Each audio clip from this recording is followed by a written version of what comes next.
Good evening, Black people and all allies fighting for Black liberation, Black prosperity, and Black joy. I'm Charles Blow, and welcome to Prime. In a rural Georgia county, officials are working to close all but one polling location ahead of the 2022 elections. After dissembling the Lincoln County Board of Elections, officials promised that collapsing 7 precincts into one will make voting easier and more accessible for all. But residents of Lincoln County, nearly a third of whom are Black, are calling it what it is. This is not about convenience for citizens. This is about control, one community activist told the Augusta Chronicle. This is about the good old boys wanting to do what they've always done, which is power and control.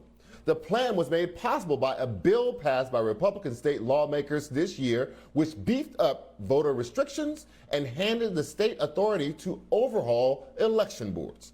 This is the same state that saw, for the first time, Democratic presidential and Senate victories in a generation. Democracy is at stake in Georgia and all across the country. 19 states have passed 37 laws restricting access to the ballot this year. Scores more are pending, according to the Brennan Center for Justice. One congressional map at a time, Republicans are gerrymandering their way to a House majority, often by carving out Black Democrat seats. But saving our democracy hinges on the Senate, where the Freedom to Vote Act and the John Lewis Voting Rights Act have fallen victim to Republican filibusters.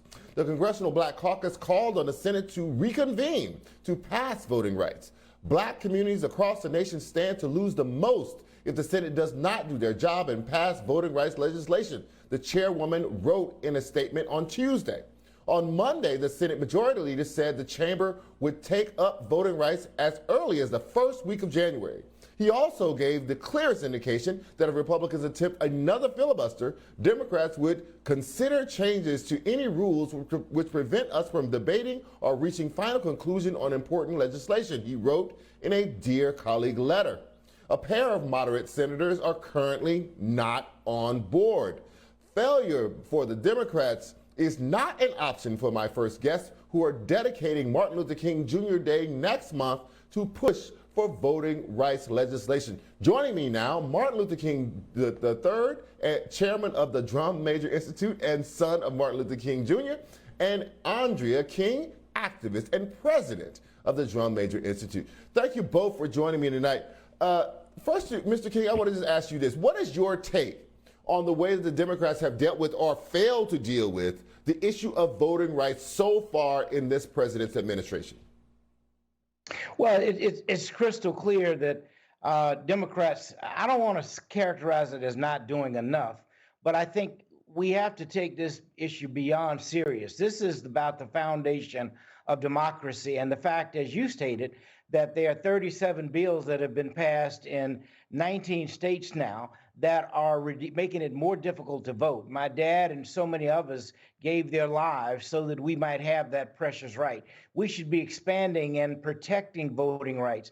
And it is incumbent upon the Senate to do that and to do that now. And that is why we've called for no celebration without legislation, which means that we will be engaged in activism on the King holiday. In Arizona, at a bridge, we saw the president use his full force of the White House and Congress working together for infrastructure, which is great. We need that same effort for those voting rights bills that will protect, preserve, and expand our democracy. Yeah, well, let's talk about that action you plan to take on the 15th.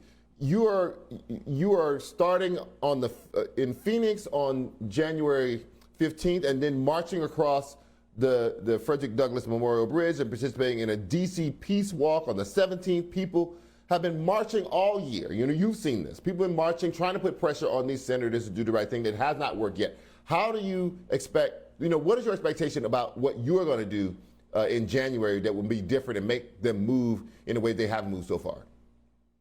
As you've said before, this is something that we've been doing all year.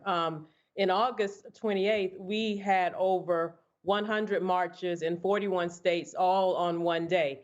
What makes this a little bit different is that we are coming together and we are standing with over 100 diverse partners, coalition partners.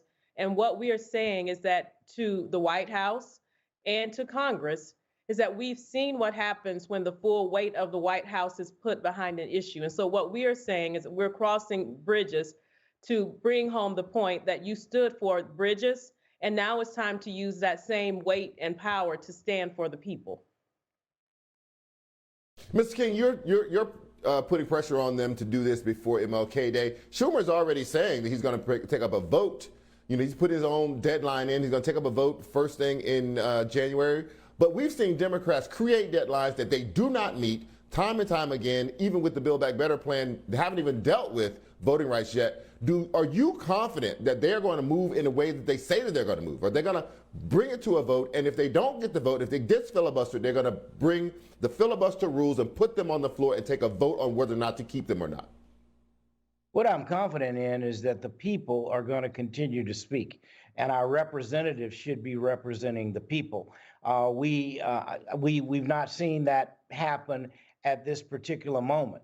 So I am confident that the people are going to continue to be out there. We're calling for the people to be constantly engaged. And in fact, I would go so far as to say back in 1964, when Dad went to see President Johnson told Dad after the Civil Rights Act signing, I just don't have the currency to do voting rights. I know you say you want to get voting rights, but it just doesn't exist.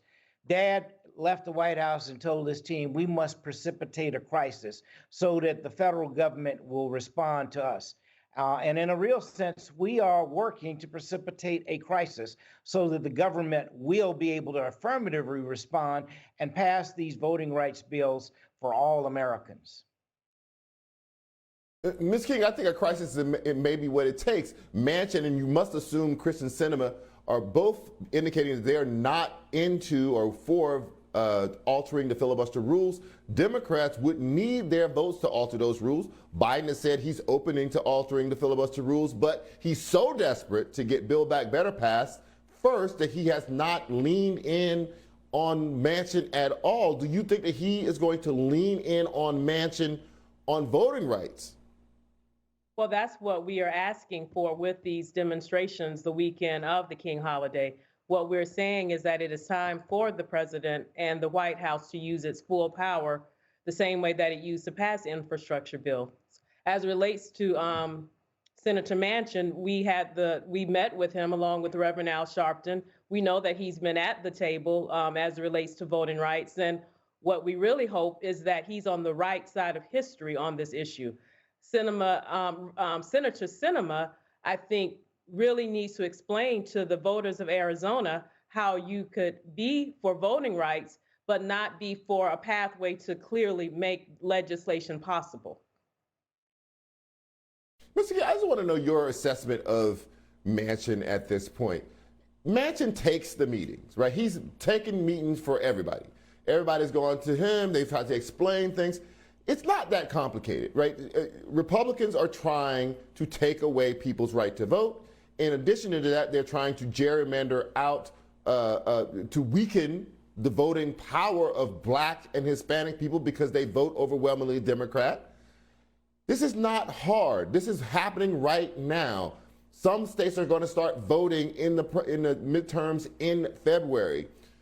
Do you believe that Manchin is operating in good faith, even if he takes the meetings? Well, we can only hope that he's operating in good faith. No one really knows that for sure.